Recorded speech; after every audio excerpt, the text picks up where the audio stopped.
My name's Jonathan Lloyd, I'm a hypnotherapist and a counsellor. Yeah, hypnotherapy is more with regard to specific things. So somebody comes in, they want to stop smoking, they want to lose weight. It's usually problem-focused, solution-based things. There's very little relationship between stage hypnosis and hypnotherapy itself. Of course, you're using very similar techniques to induce your client or stage person to go into a trance. But trance is a very natural state that we're in every day. As you're driving along on the motorway and you've lost a few miles, or you're engrossed in a TV programme, you go into a trance-like state. And stage hypnosis is really kind of karaoke gone mad, really. It's a stage show.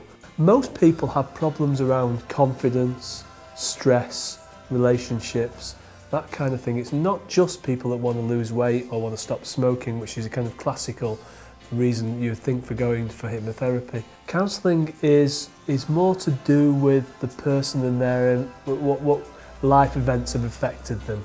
So generally it's people that are struggling to exist at the moment without feeling depressed or anxious or down.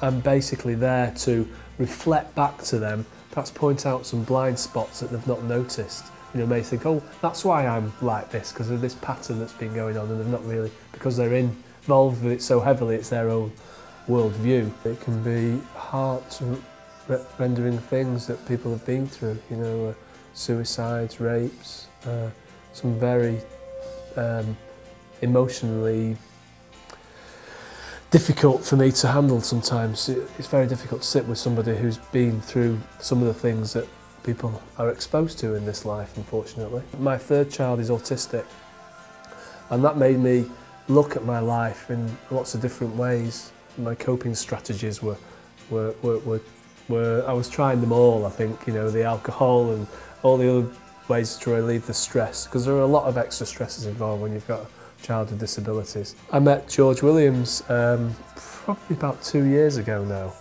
And I think almost instantaneously we became very good friends. George is a really nice man. He's a larger-than-life, colourful character. I can see things from a man of a certain age's point of view. Maybe I'm a father of 3.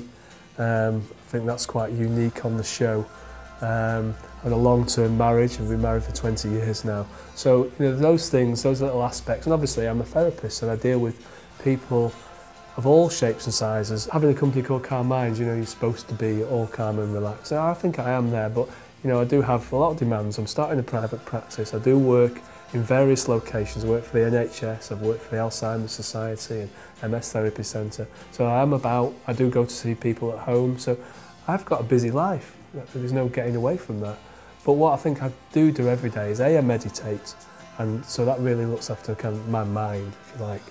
And I try to exercise as well, because I think exercise is good for the mind too.